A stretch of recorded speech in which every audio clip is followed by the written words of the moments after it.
Eu estou aqui com um livro com uma capa vermelha da tinta da China. O título do livro é um tweet escrito por Omar El Akkad, a 25 de outubro de 2023, quando os bombardeamentos em Gaza se intensificaram. E o título do livro é este: Um dia, quando for seguro, quando não houver consequências pessoais por chamar as coisas pelos nomes, quando for demasiado tarde para responsabilizar seja quem for, sempre teremos sido todos contra isto. Como é que este título te bate? É muito forte esse título, porque é isso mesmo. O silêncio ensurdecedor em torno de Gaza, que está a ser quebrado agora, lentamente, mas não por toda a gente. O que penso, quando vejo esse título, penso nisso. E penso que um dia toda a gente vai dizer que foi sempre contra, mas talvez não tenha sido assim. Onde fores, por onde vais, sente os pés onde pousas. Se alguém disser coisas más, diz que não ouças. Vê a beleza das pequenas coisas, a beleza das pequenas coisas, a beleza das pequenas coisas, a beleza das pequenas coisas. Uma conversa com Bernardo Mendonça.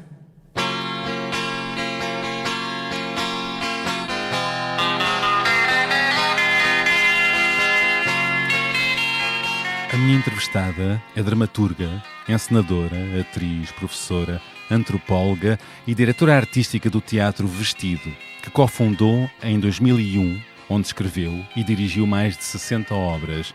É muita obra. Além disso, é coordenadora da licenciatura em Teatro da Escola Superior de Artes e Design das Caldas da Rainha.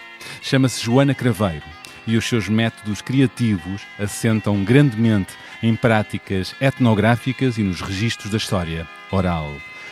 Em tudo o que faz, Joana tem o grande objetivo de ajudar a pensar um mundo livre de totalitarismo, xenofobia, misoginia e de racismo estrutural. O teatro que faz é político, documental e poético. Nas suas criações há uma fase de estudo, de investigação, de recolha de materiais, de testemunhos e entrevistas, colocando de certa maneira aí o sonho de menina que nunca se tornou a sua profissão, o jornalismo. Mas nada se perde e tudo se liga e se revela no seu olhar obstinado sobre os factos e na busca incessante pelo registro da memória, análise dos documentos e apuro da verdade. O teatro que Joana Craveiro faz é despido de lantejoulas, penachos e artifícios. É um teatro de resistência à apatia, ao esquecimento, ao apagamento, à mentira. Pode o teatro ser um lugar onde encaramos a vida, a memória e a história do mundo sem máscaras? Ou pelo menos com menos máscaras? Vou perguntar. Além de tudo, para Joana Craveiro, os espetáculos devem ser acontecimentos memoráveis que causem uma qualquer transformação, inquietação ou reflexão em quem assiste. Seja sobre a realidade atual ou sobre o que ficou lá atrás por contar. E o que Joana Craveiro andou até aqui chegar. Joana já viveu em Berlim, na Alemanha, e em Glasgow, na Escócia, onde completou um mestrado em encenação. Mais tarde, viveu em Londres e depois em Nova Iorque. Tempos em que só respirar custava dinheiro. Como resultado disso, é hoje doutorada por uma universidade londrina com uma tese sobre a transmissão da memória política da Revolução Portuguesa de 74-75 e a ditadura de 1926 a 74 através da performance e do teatro. E já agora, como explica Joana estes novos saudosismos do tempo da velha senhora no antigo regime? E como é que tantos miúdos e graúdos associam a rebeldia à extrema-direita? Uma esclerose histórica? O que mais dizer sobre Joana? Que já fez espetáculos em casas, estufas, caminhões, becos, lojas e até já representou enfiada dentro de um pequeno armário para falar dos tempos da Troika, imaginem, porque acredita que qualquer lugar é um palco potencial para o teatro acontecer. E sei que Joana gosta da proximidade e intimidade com pessoas no público, de lhes falar nos olhos e de lhes segredar quase ao ouvido. E no final faz questão de as ouvir comentar o que acabaram de ver. Se cada leitor ou leitora lê num livro o livro que quer, quem assiste a um espetáculo vê o que quer ver e não só objetivamente o que se passa em cena. Vou querer falar sobre isso também. Em 2023 e 2024, Joana Craveiro esteve na Palestina e afirma que não pode desver o que ali viu. Joana viajou com o essencial para documentar essa viagem. Um bloco de notas para registar num diário todos os testemunhos e impressões no terreno e uma câmara que lhe permitisse gravar aquilo que os olhos e as palavras poderiam ter dificuldade em contar. Joana chamou-lhe cinema de guerrilha, no sentido de ter usado os meios mínimos e de fácil manuseamento e captação em qualquer momento ou circunstância. E na mesma medida, a performance em progresso Desver, que resultou dessa viagem e que Joana tem levado à cena pelo nosso país, é também teatro de guerrilha. O que me leva à pergunta: o que Joana pretende provocar no público com este seu teatro de guerrilha que nos leva até à Palestina?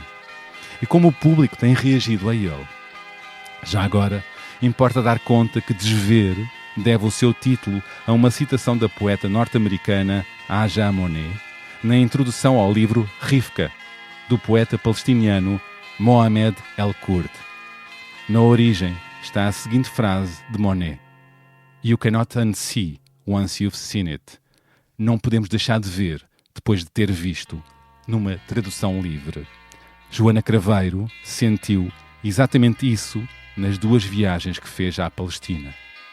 Sobre essa experiência, sobre a qual ainda sonha e escreve, vou querer que a Joana nos conte algumas das coisas mais marcantes que viu e não pode desver. E de que forma estes trabalhos e viagens a transformaram enquanto mulher, criadora, pensadora e investigadora. Contou-me a poeta e escritora palestiniana Shadu Adi que muitas famílias conservam ainda hoje as chaves ou pedaços de pedra das casas que já não existem, nas aldeias apagadas do mapa, para onde estas famílias exiladas estão proibidas de regressar. É o caso da própria Shad, que guarda num altar da sua casa uma pedra da vila palestiniana Limzerah, de onde a sua avó, Aisha, foi expulsa em 1948 pelo exército de Israel. Ao que sei, essa pedra foi-lhe levada por um grupo de amigos onde estava a Joana Craveiro, na viagem que fez à Palestina. Carnificina, chacina, Palestina. Esta rima me mata. O poema Haiku é de Shad sobre o seu povo que, como ela diz, sofre da doença da esperança. E essa, bem sabemos, morre depois do último corpo cair. E se é claro que este horror, este genocídio em curso, não começou no massacre do dia 7 de outubro, organizado pelo Hamas, e vai lá atrás até 1948, até o grande Nakba, a catástrofe, quando mais de 700 mil palestinianos foram expulsos das suas aldeias e das suas casas pelo exército israelita. Onde resiste a esperança, pergunto eu, depois de tantas mortes, ocupações, exílios e infernos? A poesia e o teatro podem apontar caminhos, ou pelo menos ajudar a contar a dor e a história de um povo inteiro? Vou perguntar à Joana. Que sobre este mesmo tema levará à cena de 18 a 26 de junho de 2026, no CCB, o espetáculo multidisciplinar Exercício de Montagem, que parte de um conjunto de imagens que a Joana captou na Palestina para, em conjunto com o público, ensaiar novas reflexões e questões. E já agora, tomem nota, porque de 3 a 11 de outubro deste ano, Joana terá em cena nos estúdios Victor Corden o espetáculo que bem posso escusar trazer escrito em papel o que na alma andar devia, que a partir da obra de Luís de Camões pretende desconstruir um certo olhar sobre a nossa história, os impérios e os tão aplaudidos feitos do passado. A Joana sorri. Vamos ver até onde é que vai esta nossa conversa. Questões não me faltam. Como é que o teatro pode e deve resistir à máquina devoradora da estupidificação, do ódio, da mentira e desumanização generalizadas que colhem cada vez mais atenção, tempo de antena e votos. O que pode o teatro, a arte no geral, trazer para estes dias acelerados, sem tempo para o pensamento, que correm à velocidade da luz contra o tempo que ele precisa para se iluminar. Vou talvez querer começar por aqui. É na sala de podcasts do Expresso onde estamos agora. Olá, Joana Craveiro. Bem-vinda ao podcast A Beleza das Pequenas Coisas. Olá, obrigada. Obrigado por teres vindo. É um prazer e um desejo estar aqui. Que bom. Meu também. Vamos saltar juntos? Vamos conversar? Vamos a isso. Bora. Se gosta de ouvir podcasts, conheça a oferta que o Expresso tem para si. Da política à economia, ciência e cultura, passando pelo desporto. Entrevistas marcantes, análises e perspectivas que fazem a diferença. Ouça em expresso.pt e nas principais plataformas de podcast. Expresso. Liberdade para pensar. Então comece por isto. Enquanto criadora, atriz, dramaturga, encenadora, investigadora, o teu grande objetivo é contribuir para um mundo mais democrático e mais livre de totalitarismos. Ou seja, se o teatro que fazes, as pesquisas que levas a palco, são a tua contribuição para um mundo mais livre. Penso que sim. São a minha contribuição, em primeiro lugar, porque nós todos temos um papel e qualquer coisa a oferecer na construção do mundo. Não somos meros espectadores da história, não é? Somos agentes da história. Não somos educados nessa forma e, portanto, demitimos-nos do nosso papel, achamos que a história deixamos para outros, os protagonistas militares e políticos, e, portanto, muito do teatro que eu faço e que fazemos no Teatro do Vestido é precisamente para recentrar o papel de cada pessoa na escrita da história, da sua própria história pessoal, dentro de uma história coletiva. Portanto, eu gosto de acreditar que, portanto, em primeiro lugar, o teatro que faço contribui para essa história. E depois, sim, aquilo que nos anima, que me anima a mim, é este olhar político sobre o mundo e é questionar e tentar que os totalitarismos não regressem, que já estão a regressar em força, mas tentar questionar, como tu disseste, o racismo estrutural, a misoginia, enfim, todas as aflições, aquilo que aflige a nossa cidadania e a nossa capacidade de ser cidadãos e a capacidade de nos relacionarmos uns com os outros e que, de certa forma, torna essas relações muito tóxicas, com base na discriminação, enfim, em tudo isso. Eu acho que o teatro que nós fazemos, eu não vou dizer que tem esse objetivo, eu acho que ele tem o potencial para produzir um pensamento sobre isso, uma reflexão sobre isso, sobre as causas de porque é que tudo isso acontece e levar as pessoas a decidirem, porque eu acredito nesta emancipação do espectador, as pessoas é que têm que decidir, não é? O teatro também não vai fazer por elas. Também não creio que o nosso teatro seja propriamente panfletário nesse sentido. É isso. Este ponto, há várias vozes do teatro, das artes e fora delas, que afirmam convictamente que o teatro não deve ter, e as artes, e o teatro no caso, não deve ter um papel político, não deve ter uma mensagem política e que deve ser apenas um objeto artístico, livre de agendas, livre de pensamento sobre o que se passa no país e no mundo, e que sim, deve ser também entretenimento. Bom, eu acho que, em primeiro lugar, há um equívoco sobre que um objeto que tem uma intenção política ou que não possa ser artístico. Eu acho que isso é um equívoco. É um equívoco, porque, não é? Sim, arte é arte. Portanto, isso não vamos agora estar a esmiuçar, então se é político já não é artístico. Porquê? Eu muitas vezes já me deparei, ou algumas vezes no meu trabalho, com, por exemplo, pessoas da academia que vêm ver o espetáculo e o leem como se lessem um livro de história. E eu tenho que esclarecer a essas pessoas que, antes de ser investigadora, sou artista. E que, portanto, aquilo que eu escolhi fazer assim, porque podia, se calhar, ter uma carreira académica 100% académica e produzir artigos, que também faço, porque também produzo artigos. Podias ser jornalista. Podia ser jornalista. Minha colega. Exatamente. Mas decidi usar esta minha liberdade para criar dramaturgicamente, para contar histórias de uma determinada maneira. Uma ferramenta para também te debruçar sobre o real, não é? E sobre Sim. os factos também, Sim, não é? pegando no real, mas depois permitindo-me esta liberdade de, na forma de os contar, na forma de organizar, que nós chamamos de dramaturgia, não é?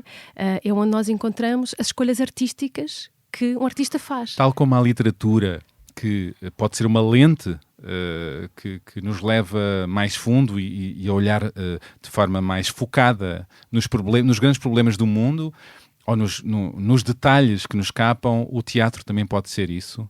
O teatro é tudo sobre isso, é muito sobre isso. Há uma frase do Herbert Welder que é síntoma do ado às coisas mínimas.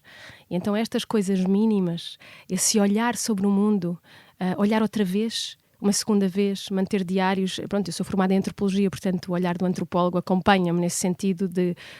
pronto,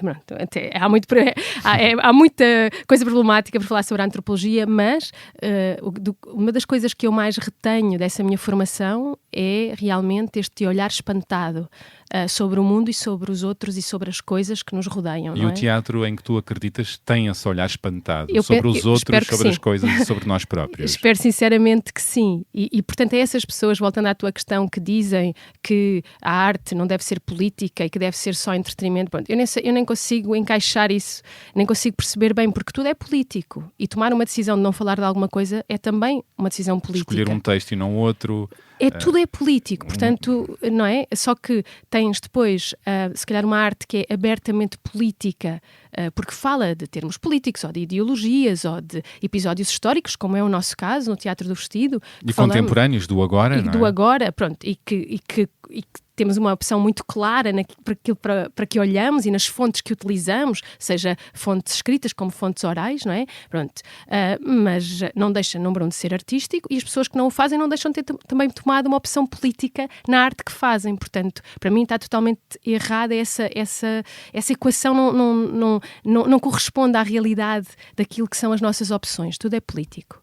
E, portanto, e também não vejo como antagonista. Portanto, tal como eu não vou antagonizar as pessoas que fazem outro tipo de arte, ou outro tipo, ou usam outro tipo de temas ou de fontes, também não vejo porque é que devemos ser antagonizados por utilizarmos a política como um tema. Portanto, o teatro que faz é político, mas também é poético, sim, artístico e documental. Sim. E sim.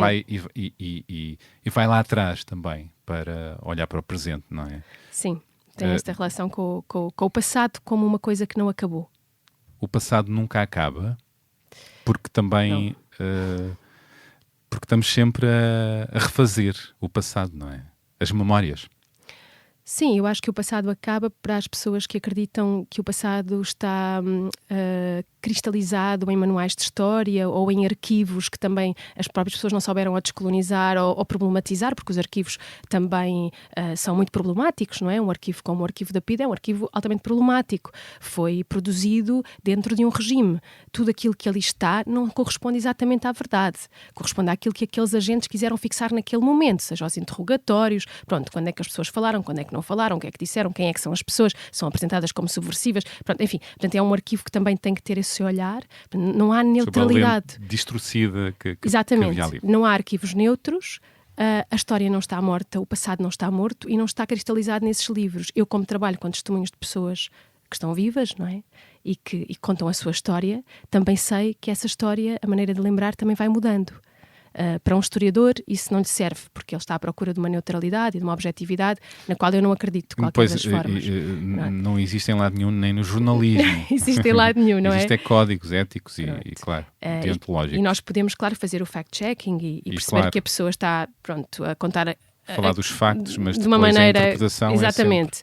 Mas isso é o objeto, é um objeto artístico absolutamente extraordinário. A história oral também faz isso, ela é uma história interpretativa que fala sobre a subjetividade das pessoas.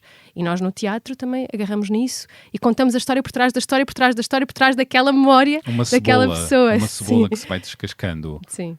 Pois, estavas a falar sobre os tantos ângulos e temas onde o Teatro Vestido tem-se debruçado, seja sobre a história do país ou do mundo, e os machismos e racismos, e há uma nova onda, não é? No mundo e por cá, ultraconservadora, e preconceituosa e de extrema-direita.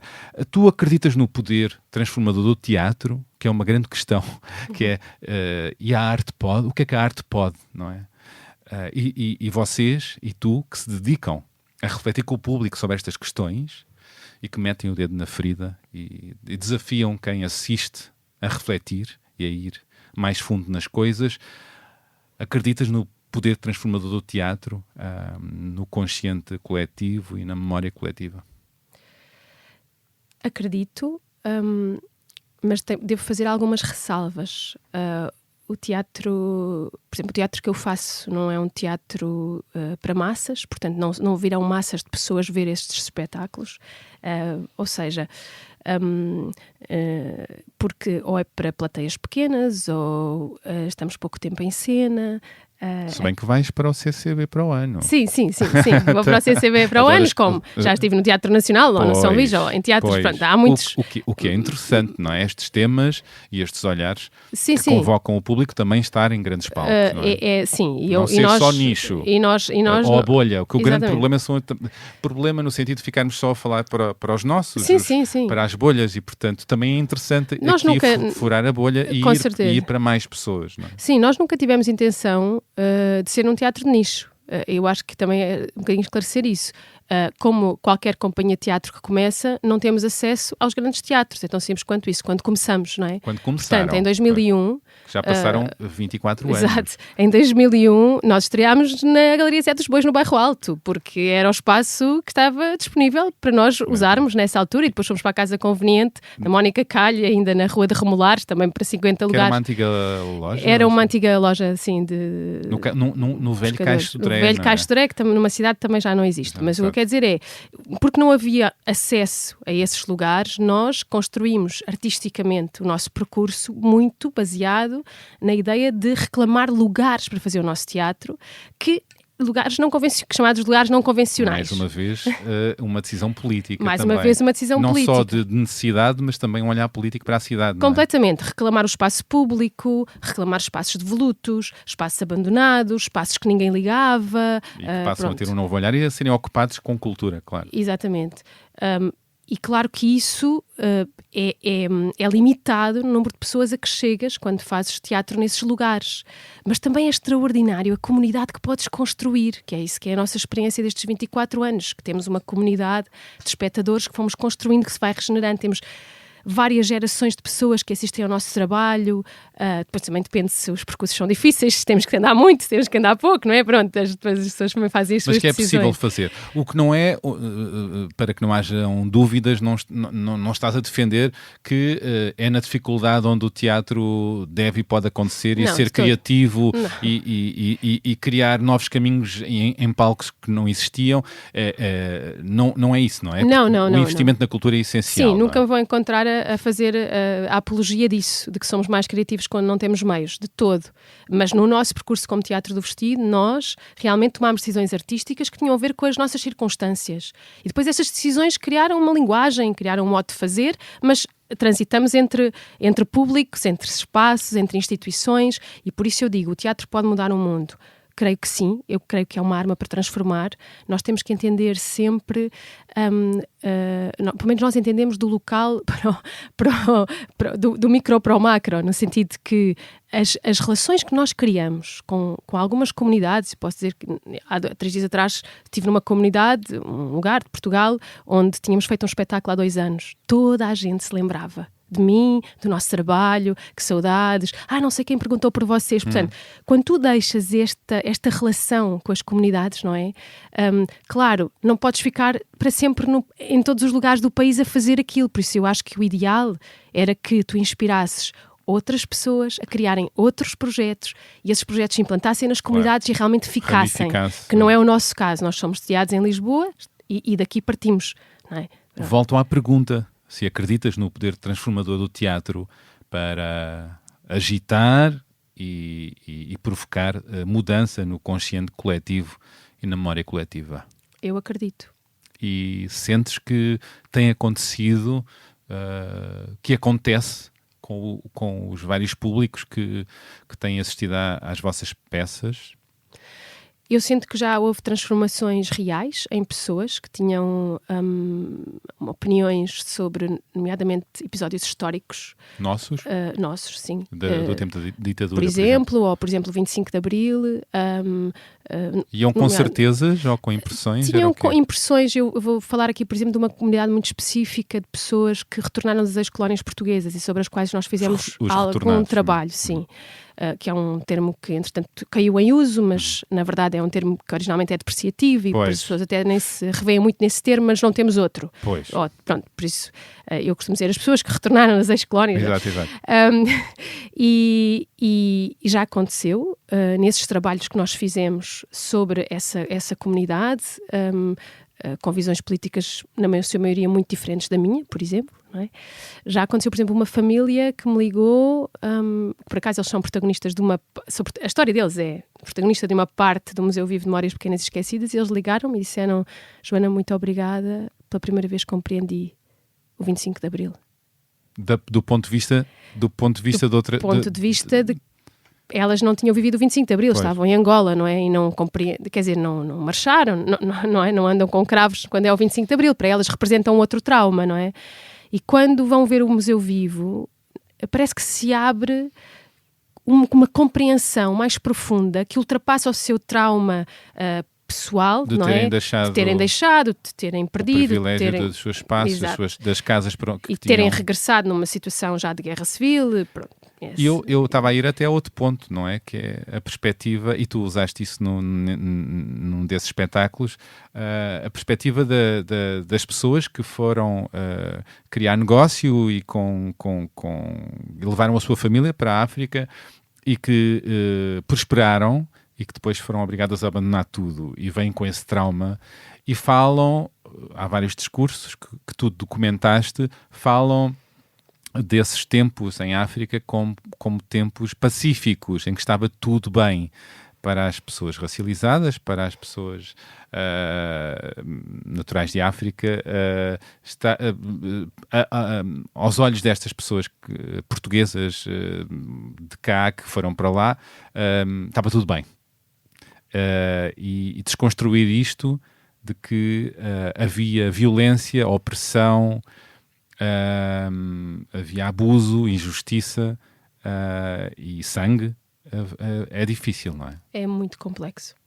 É complexo na entrevista, portanto começa na entrevista, mas quando estamos a entrevistar, eu não sou jornalista, também não sou historiadora de formação, mas faço história oral. E o espaço de entrevista tem que ser um espaço seguro em que a pessoa se sente à vontade para partilhar tudo, independentemente da pessoa que está a escutar ter outra visão política. Portanto, por exemplo, quando começámos a fazer o trabalho sobre isso, para mim o maior desafio era estar na entrevista e escutar toda aquela visão completamente, quer dizer, já uma despolitização total na leitura do que era o colonialismo, não é? Porque as pessoas não se veem elas próprias como tendo estado dentro de um sistema colonialista, não é? Como agressoras, não se vêem, ponto, não se vêem. Mas isso tem a ver com a escolaridade. Diziam coisas como quê? Pronto, a frase mais a frase que se encontra mais é não havia racismo, nós não éramos racistas, não havia racismo, pronto, e daí vai por aí abaixo, não é? E depois, claro, a forma como o mito dos bons colonizadores, não é? Sim, e depois toda a forma de falarem das pessoas racializadas começa a ser bastante violento para quem está a escutar, pelo menos eu comecei a sentir isso. Ao final do dia já estávamos, já não consigo ver mais falar assim, não é? Mas não vamos corrigir as pessoas nas entrevistas, isso não existe. Quer dizer, quando uma pessoa se propõe a fazer este trabalho, ou nos aguentamos, ou então mais vale não fazermos. Claro. Também chegou a um ponto que eu decidi, ok, já trabalhei este tema o suficiente, eu agora já não vai dar mais, pronto. Isso também aconteceu. Mas até lá, eu vi quando essas pessoas vieram a ver as nossas peças, que havia alguma transformação às vezes, havia uma maior consciência. É difícil, as pessoas não mudam, se já têm 60, 70 anos, não é? Não vão mudar a sua maneira de pensar, mas talvez os seus descendentes. Nós depois fizemos um espetáculo que é Os Filhos do Retorno, em que abrimos uma call para atores que tivessem esta história. Também foi muito revelador as entrevistas que fizemos a esta pré-seleção, porque imensas pessoas responderam, imensos atores, profissionais e atrizes. E nas entrevistas nós fazíamos de alguma triagem, fazíamos de alguma pergunta sobre qual é que era a consciência que esta pessoa à nossa frente, este ator ou esta atriz, não é? Teria sobre o facto da sua família ter feito parte de um sistema colonial. E então? A maior parte, muitas pessoas não falavam nesses termos, não tinham essa linguagem, não tinham essas ferramentas para entender a sua própria experiência familiar.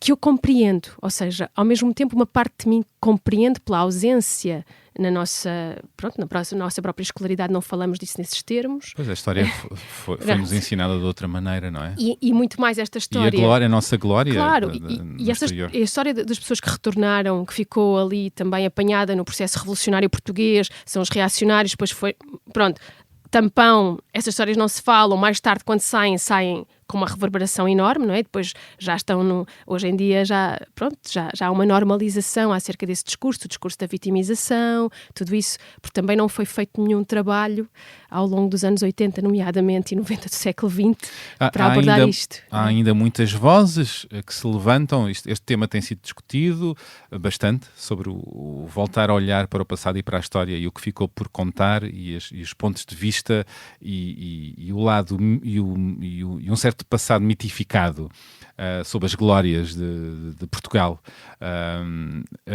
e frases e palavras problemáticas como descobrimentos e por aí vamos.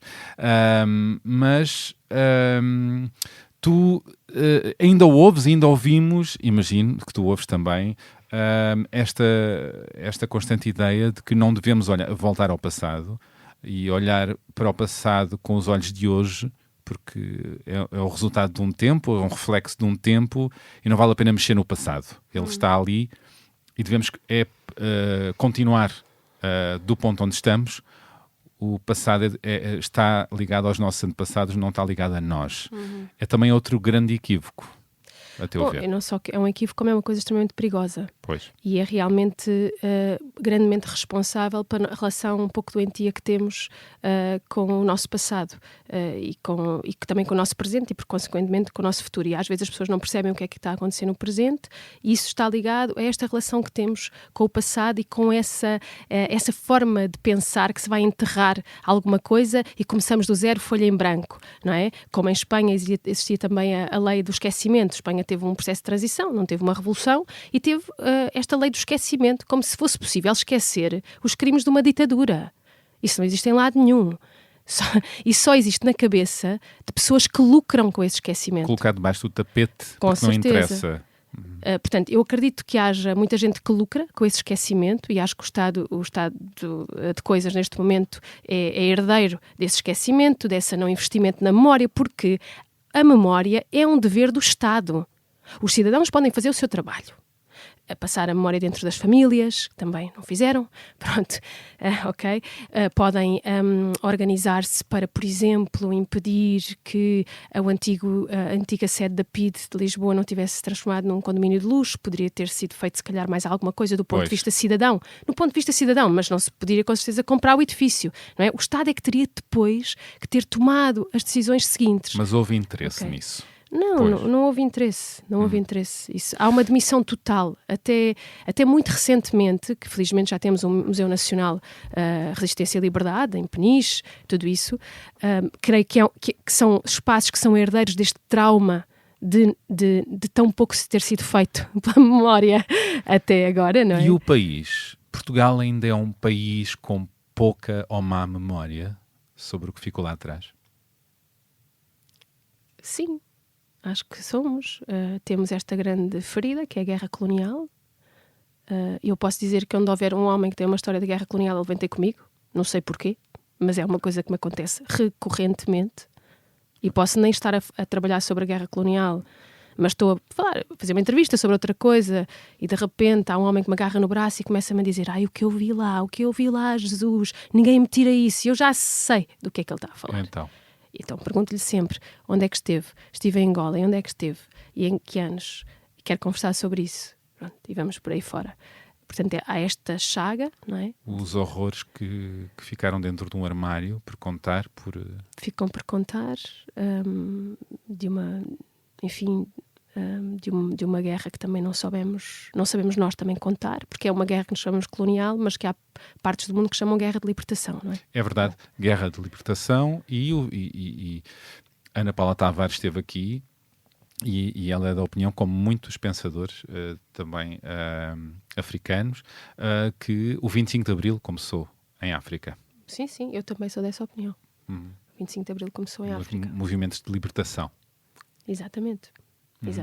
Muito antes do 25 de Abril. Portanto, aquilo não é uma coisa que acontece num dia, tal como a Revolução não é um dia da nossa história, é um processo que também fazemos por apagar, porque, pronto, reduzir tudo a uma celebração ascética de um só dia é muito fácil, não é? E todos os regimes o querem fazer, querem limpar aquelas partes mais problemáticas, mais complexas. E agora, como é que se explica estes novos saudosismos, esta ideia de que ser rebelde é ser de extrema-direita, é ser machista, racista, por aí vamos, xenófobo? Não falo só dos jovens, como sabemos, de adultos e bem adultos também. Como é que se explicam estes novos saudosismos? É uma esclerose histórica? Eu acho que há uma dimensão grande do que está a acontecer agora que nós ainda não vamos conseguir perceber, e alguma delas até nos escapa. E agora, com o livro do Miguel Carvalho, que eu espero ler em breve. Por dentro do Chega, não sim, é? Também eu. Que espero ler em breve e mergulhar nesta investigação tão séria e tão... Porque tem que ser levado de uma forma séria. Aquilo que está a acontecer é uma coisa muito séria. Exato. É? E que nos faz questionar sobre as bolhas, mais uma vez. Essas bolhas, com um pensamento de uma sociedade distópica que descolada da realidade, mas também as várias bolhas, eventualmente aquelas onde andamos, e como chegar aos outros, não é? Aqueles que pensam diferente, e que mais descolados da realidade ou não. Livros como o do Miguel Carvalho, de que forma é que podem furar bolhas e provocar um esclarecimento comum, maior comum? Percebes? Quando eu dizia que é difícil para nós ainda entendermos todas as dimensões, tem a ver com uma coisa que eu li precisamente numa apresentação desse livro, que foi publicada num jornal, e em que ele explicava que o tamanho da desinformação é tal, não é? Que aos jovens eles, através de conteúdos nas redes sociais, é-lhes dito que eles não se deixem enganar porque o Chega não é extrema-direita. Mas toda a gente vos vai dizer agora que somos extrema. Por exemplo, isso a mim colocou-me num lugar de... então a desinformação funciona até a este nível, ok? Que é negar aquilo que eles são a este nível de não acreditem no que vos vão dizer, porque nós não somos isso. Isto... para uma acabada, se calhar, há muitas pessoas de muitas idades, de várias gerações que votam neles ou que partilham destas ideologias, não são só os jovens, que eu também não quero demonizar os jovens, eu dou aulas a jovens, e os jovens a quem eu dou aulas não perfilham destas ideologias. Não, e muitos jovens, tenho dito também isso, não é? São aqueles que estão nas grandes manifestações de direitos humanos, na luta pela libertação da Palestina e por aí fora. Não quero demonizar. Agora, acredito que aqueles que sim votam, se deixaram apanhar por um discurso que é simples, é completamente desfasado da realidade, porque aqueles populismos, ninguém vai fazer aquilo quando for governo. Não vai acontecer, não vai ser possível tampouco. E destapa demónios demónios que estão cá dentro, porque lá está, nós nunca lidámos com o nosso passado, nunca foi feita também esta... Isto tudo se liga, não é? Esta cura sobre a memória coletiva.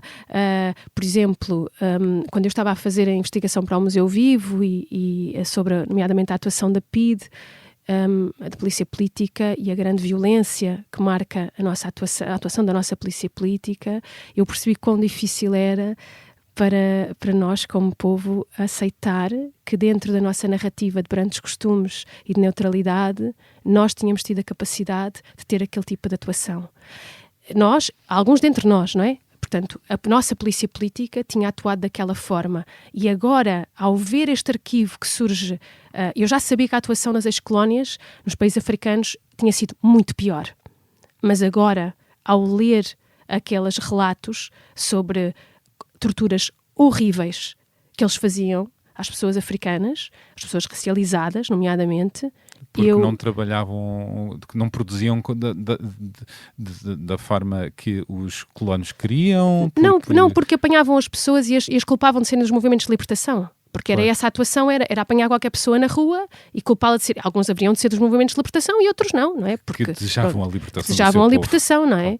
E as torturas que eram infligidas pelas pessoas racializadas não tem comparação. Eu já tinha essa intuição. Vai aos tempos das cães que mordem, sim, com cães que mordem órgãos. Quer dizer, é uma coisa...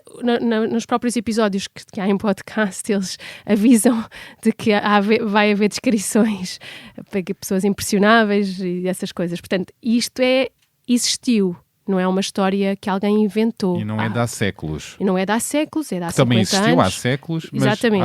há 50, 60 anos já existiu, não é? E, portanto, quando eu digo nós... Há 60 anos, 70 sim. Como país, não é? Pensarmos que essa violência existe. A nossa ideia de povo neutro e que baixamos a cabeça e também grandes costumes, que é uma construção mitificada de Salazar, está num discurso dele, portanto, não é verdade. Nós tivemos uma polícia extremamente violenta, repressiva, o medo estava infiltrado dentro das pessoas, mesmo que elas dissessem que não se metiam em política, que estava lá longe e que era em Lisboa. Eu viajo pelo país todo, faço espetáculos no país todo e ouço pessoas do país todo. E eu posso dizer que o medo estava infiltrado nas pessoas, até de irem para a serra buscar carqueja, porque senão vinha a polícia. E isso na cabeça delas está ligado à PIDE mas era o medo, os costumes e não fica bem e não sei o quê, portanto todo isso. E nós como país não olhamos para isso, porque não é uma revolução, de um dia para o outro vai mudar isso tudo. Eu acho que o nosso equívoco era acharmos, ou foi essa geração que fez, não é? A revolução, quando eu leio os relatos, isto de um dia para o outro mudava tudo. Há revoluções que nunca se chegaram a fazer ou a Revolução de Abril não se chegou a cumprir por completo? Essa é uma pergunta, porque há uma pergunta no meu espetáculo que é quando é que a Revolução acabou e depois cada pessoa diz, uns dizem que não acabaram, outros dizem que nunca aconteceu, outros... Portanto, eu não... E a tua resposta vai por onde?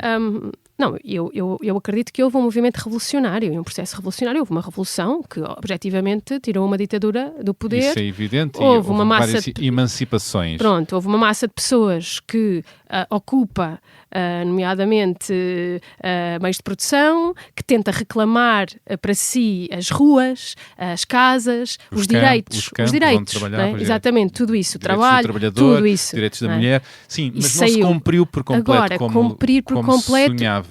Eu sou de uma geração em que nós sempre fomos órfãos de uma coisa que nem sabemos o que é. Sou dessa geração, Joana. Pronto, então somos dessa geração, sim. Não é? A tal geração chamada geração rasca. Pronto, é essa mesmo. É essa mesmo. Que mostra o rabo e que não paga as propinas. Eu não paguei as propinas, devo dizer. É? Não paguei esse ano de propinas. Não pagamos. Não pagamos. Não paguei as propinas. Disseram que não me iam dar o diploma, mas no final deram.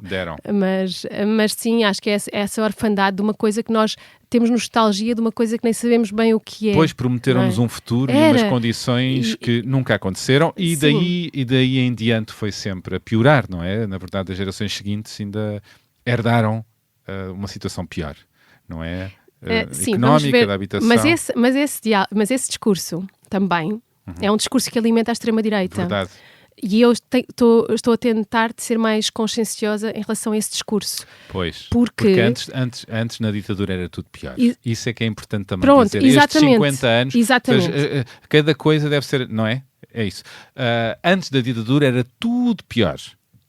Agora, claro que nestes 50 anos houve conquistas e acessos e melhorias e depois as coisas foram piorando, não é? Também, ao mesmo tempo. Sim, que é quando as pessoas dizem não se cumpriram as promessas de Abril, é isso que elas estão a dizer. Ou seja, quando nos discursos aparece esta frase isto é traição aos valores de Abril e não se cumpriram as promessas de Abril, tem a ver com isso. Se a habitação está pior, não cumprimos a promessa de Abril. Se a saúde, se a educação está pior, se não está acessível a todos, se há menos democratização no acesso a cada uma destas coisas, então não se cumpriram as promessas de Abril. Não é da ditadura. A ditadura era a pobreza. Pronto, era o país descalço, à fome. não é? E as mulheres em casa, propriedade do marido, maltratadas, não é? E por aí vai. O racismo no seu esplendor, o colonialismo, portanto, era tudo pior. Era Portugal, era pão e vinho sobre a mesa para as crianças também. Sim, pobretes, mas alegretes. Pois. Pode não haver não sei o quê, mas há sempre uma côdea de pão. Pronto, era estes discursos. Com uma voz fífia, por favor. E muita beatice bacoca e hipócrita, ou não? Sim, então, mas acho que infelizmente a Igreja, que também tinha dentro da Igreja opositores e pessoas nobres que lutaram, claro, progressistas dentro da Igreja, que mas lutaram, a Igreja fizeram que greves tinha de poder, fome, tudo, mas a Igreja que tinha poder. Que tinha poder e poder de influenciar as mentes das pessoas, não é? O teatro, como temos falado, o teatro que te interessa é aquele que tira as máscaras do mundo, do país, das coisas? Acho que é curioso falar disso das máscaras, porque quando nós fundámos o Teatro do Vestido,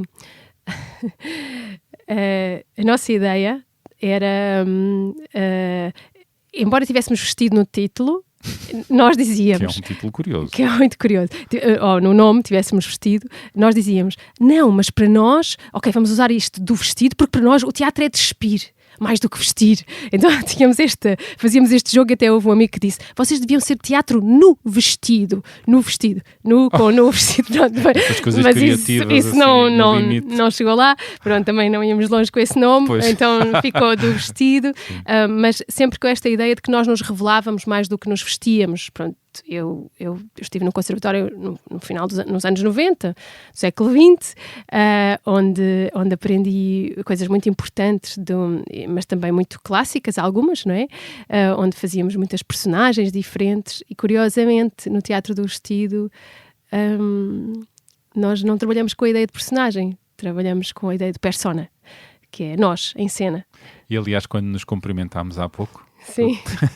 Tu estás bastante gira, estás com muita pinta, e eu disse, elogiei-te e tu disseste isto, estou com a persona Joana Craveiro. E eu disse, muito prazer, apresento a persona Bernardo Mendonça, mas Exato. A partir daqui vamos ser autênticos. Vamos ser autênticos, sim, Exato. mas a persona tem essa autenticidade e essa verdade. É verdade. Aliás, nós estamos sempre à procura da forma mais verdadeira de dizer as coisas em cena. É a nossa pesquisa. Sim, mas que realmente o espectador acredite que aquilo está a ser dito pela primeira vez, daquela maneira, ali. E que é uma relação única que está ali a acontecer. Pronto, eu procuro muito isso no teatro, por isso é que tentei muitas vezes os espaços pequenos, as casas, até um quarto de hotel, uma vez, com Miguel Bonneville, fizemos... Um quarto de hotel? Sim, num quarto de hotel. Mas pouco público era que era... Sim, era uma cena minha e outra do Miguel Bonneville, ele recebia uma pessoa e eu recebia 5. Não sei como lidar. A dele vinha por uma porta interior do quarto. Sim. E eu recebi outros 4. Pronto, e aquelas 5 pessoas estavam ali naquela casa, naquele quarto? Estavam naquele quarto comigo, a ouvir a minha história. E cada 15 minutos trocava, vinha outra história e outras pessoas. É um teatro imersivo, não é? De certa Sim, maneira. Antes dessa palavra existir. Antes dessa palavra existir, eu acho que nós já fazíamos teatro imersivo. Pronto. Hoje em dia essa palavra acho que está a designar coisas muito específicas e que são feitas com esse propósito. Mas o meu propósito sempre foi um propósito realmente de envolvimento do público. Para lá está, essa transformação, essa comunicação, esse momento de comunhão acontecer, não é? Joana, quero Sim. falar de uma viagem, de 2 viagens que fizeste nos últimos anos à Palestina e o tanto que viste, que sentiste e que tens levado a cena. E queria que me contasses essas tuas viagens para falarmos também dessas latitudes e do horror que se está a passar nesse lado do mundo, nomeadamente em Gaza e na Cisjordânia ocupada, e nesse massacre e genocídio, que é a palavra, que está a acontecer com o povo palestiniano. Fala-me dessa viagem, como é que aconteceu?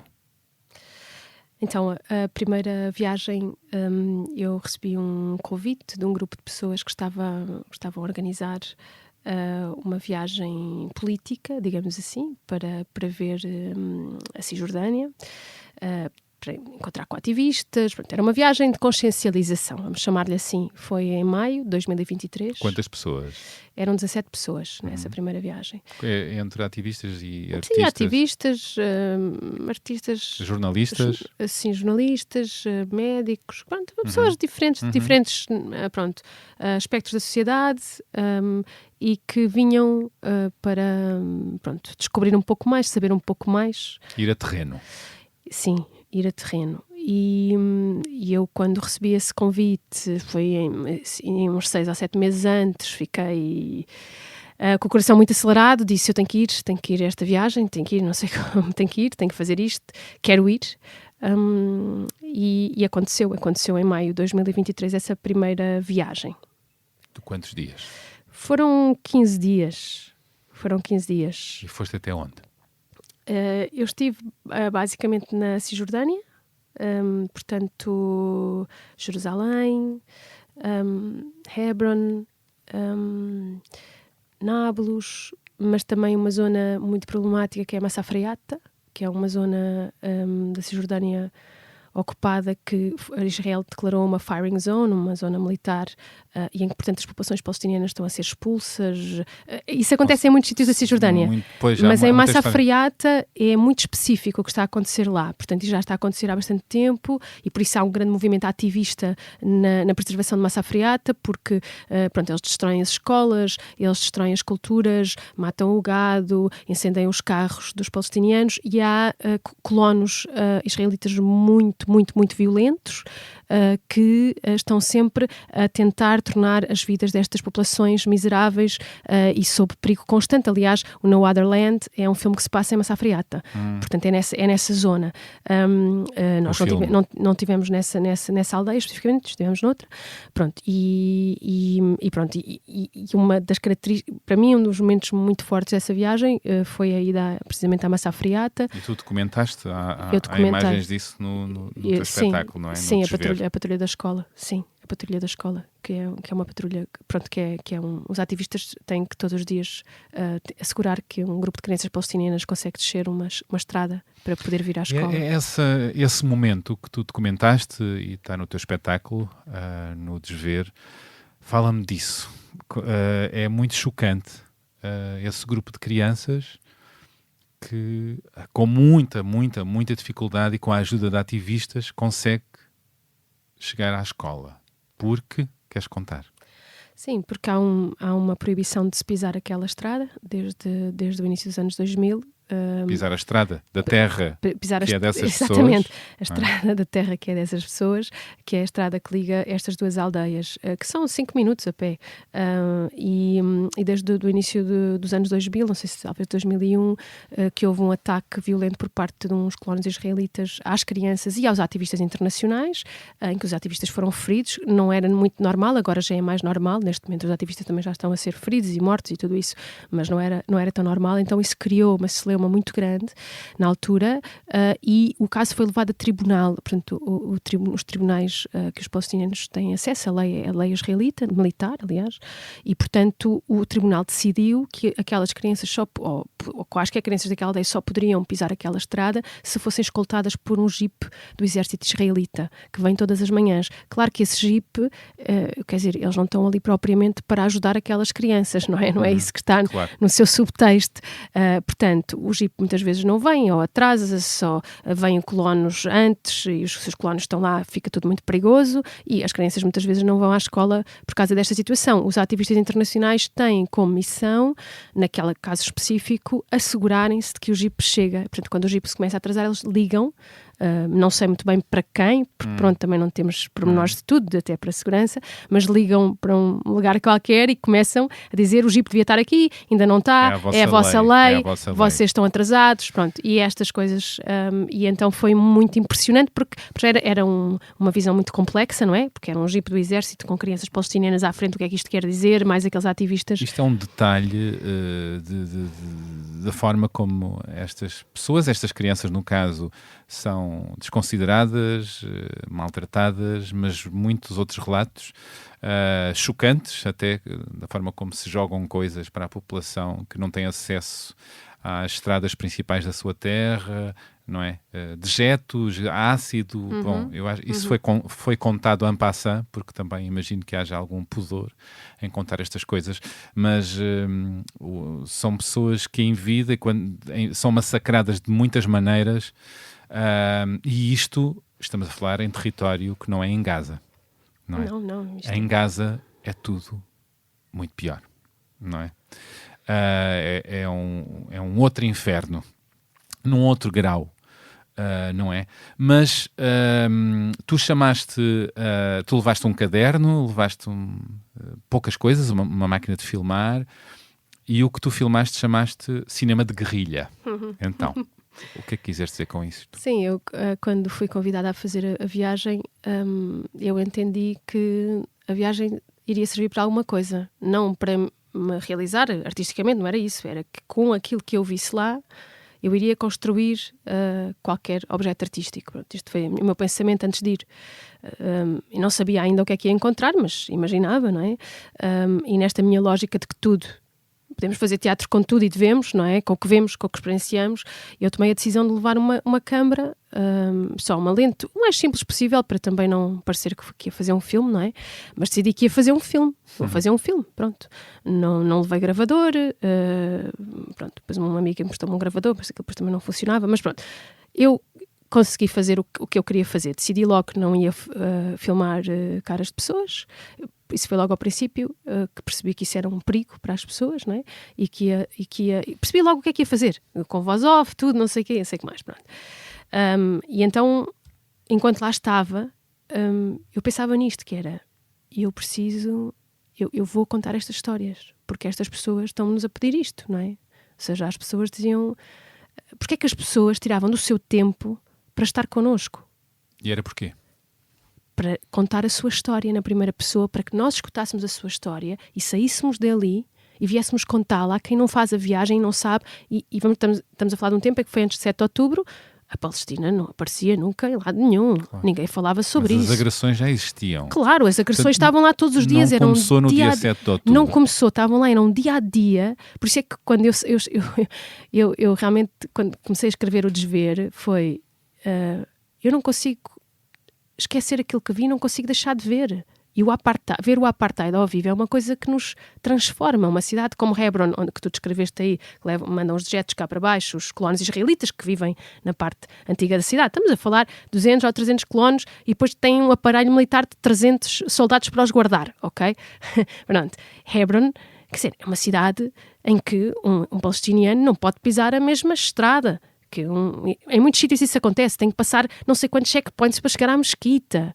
É uma coisa, é uma visão completamente distópica do mundo, mas o mundo real, que não é uma distopia, ele acontece, ele está ali, ele existe. E portanto esta desumanização, esta degradação, esta vivência diária com esta opressão diária, constante nos pequenos gestos, nas pequenas humilhações, como os meus amigos explicavam, cada vez que chegam a um checkpoint, só o tirar o telemóvel pode ser interpretado como vai tirar uma arma, e que eles têm uma coreografia de como é que fazem, não é uma coreografia, para fazerem muito devagar, porque, não sei, podem levar um tiro e ficar logo ali, não é?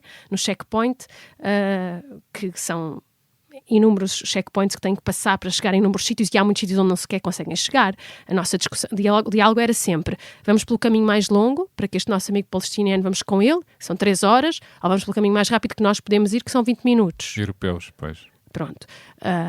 Enfim, e por isso essa decisão da Câmara e de contar, isso, eu quando estava lá, para mim foi muito claro. Eu não sei, eu tenho que fazer alguma coisa com isto. Como dizia houve um ativista em Massa Freata, um palestiniano que vive em Massa Freata, que contou-nos um bocadinho da história dele. Ele é videasta e faz vídeo precisamente por isto. Ele também esteve na patrulha da escola, fez a sua escolaridade daquela maneira, fez a sua escolaridade a ir para a escola naquelas condições, e ele dizia, a minha voz está rouca de tanto eu contar esta história a todos os ativistas que vêm aqui, porque é que nada muda? Eu já não tenho voz de tanto contar a minha história. E eu fico gravado, já não tenho voz de tanto contar a minha história. E eu pensei, pois, não é? E não devia ser assim. E esta história que tu contaste a uma e outra, e 10, 20, 100 de pessoas, tem que ter uma repercussão no mundo. Eu tenho a certeza que os ativistas que foram fizeram qualquer coisa com isso. E claro Não que é? este filme e depois a performance, o espetáculo, é ampliar essa voz, não é? Chamaste também o teatro de guerrilha, não é? Ou performance de guerrilha, não sei como chamas, que é uma espécie de ampliar esta voz e dar a perceber o que estas pessoas andam a passar, não é? Sim, sabes que o espetáculo não era para acontecer.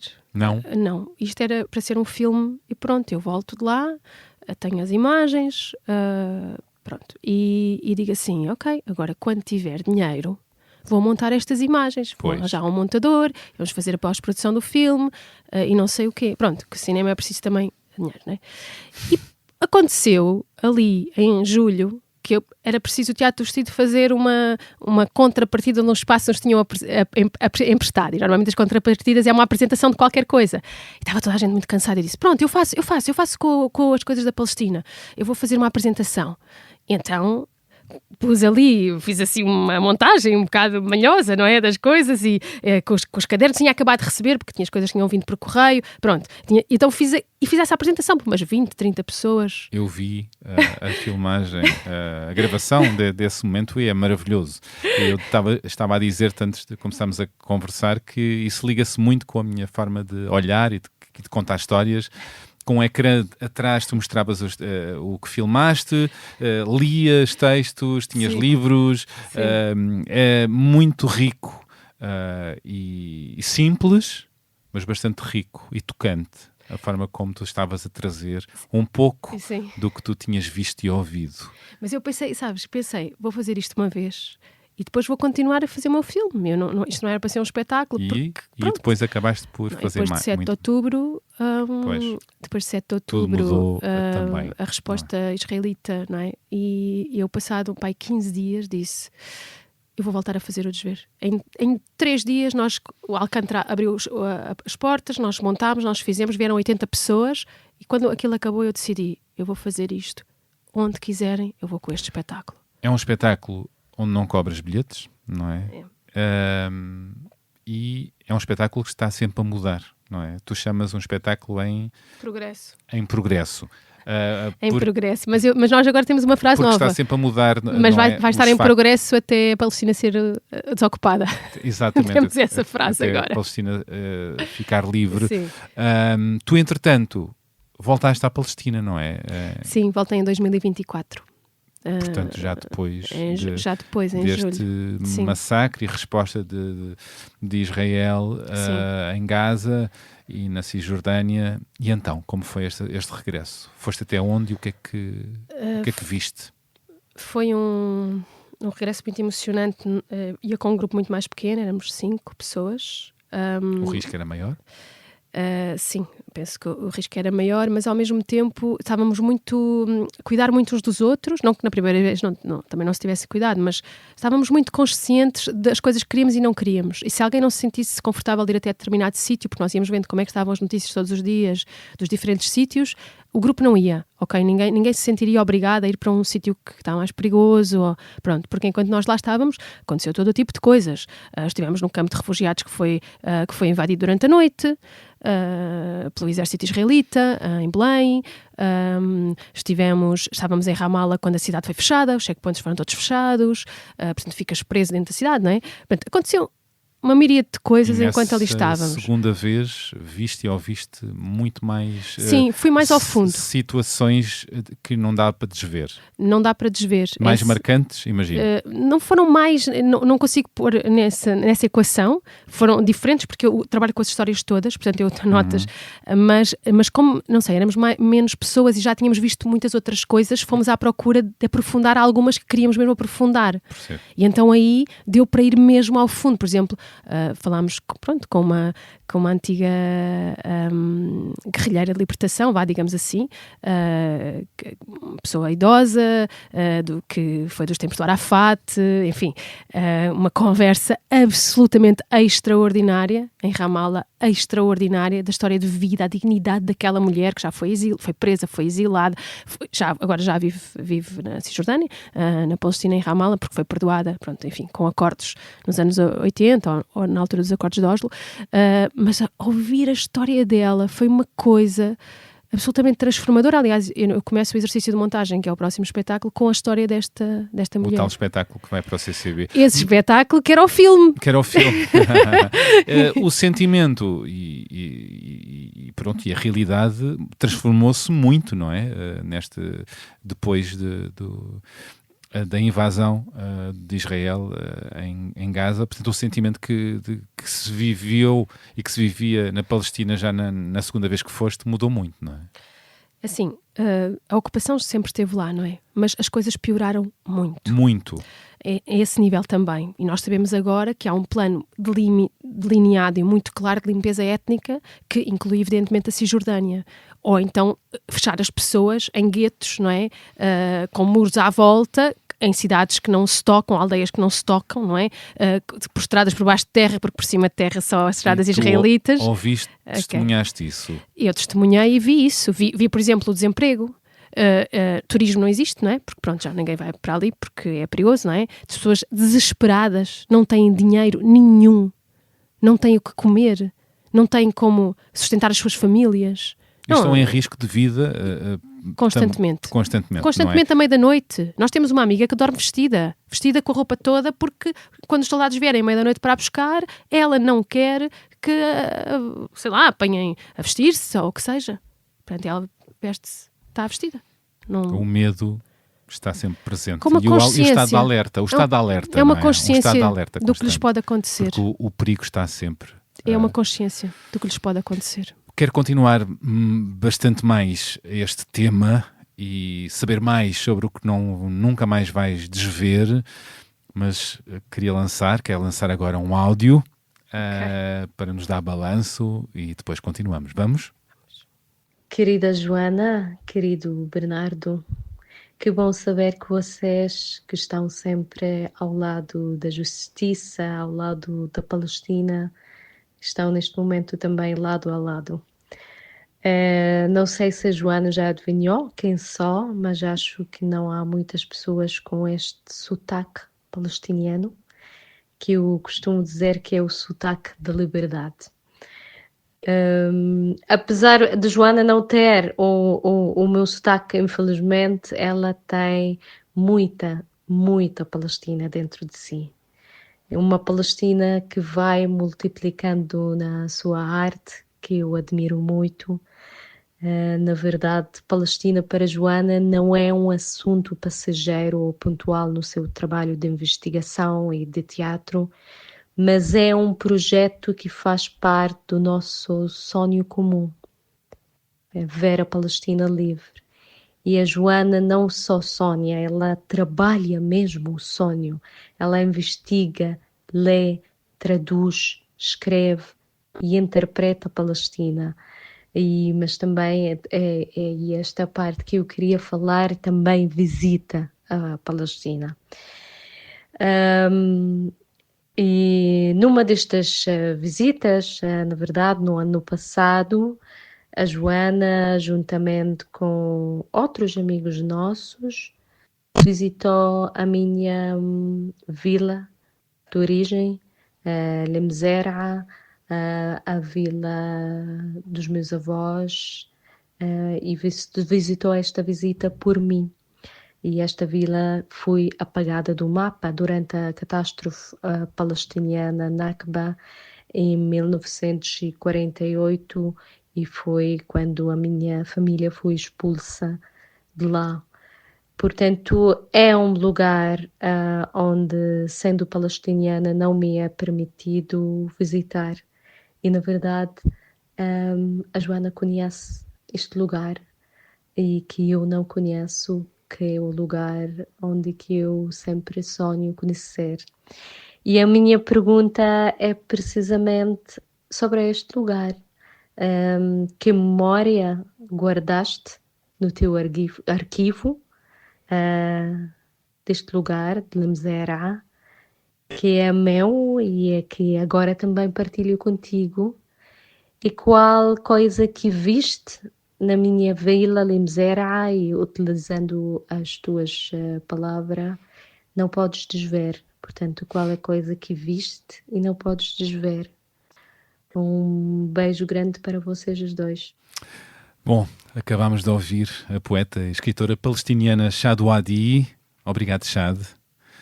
Já é uma amiga e comoveu-nos. A Shad fala do sonho comum que tem com a Joana, uma Palestina livre, e refere a visita que Joana fez à aldeia dos avós de Shad. E junta uma pergunta preciosa. Que memória Joana guardou no seu arquivo deste lugar, a Limzera? Que coisas viu Joana neste lugar que não pode desver? Vamos ouvir a resposta da Joana na segunda parte desta conversa, onde haverá a oportunidade para conhecermos as músicas que a acompanham, ouvirmos os textos que trouxe para ler, algumas sugestões culturais e o que mais surgir sobre o tanto que a Joana andou até aqui chegar e o tanto que viu na Palestina. E o futuro que aí vem também no teatro e fora dele. Tudo para ouvirem na segunda parte desta conversa, disponível a partir da manhã deste sábado. Boas escutas, até já.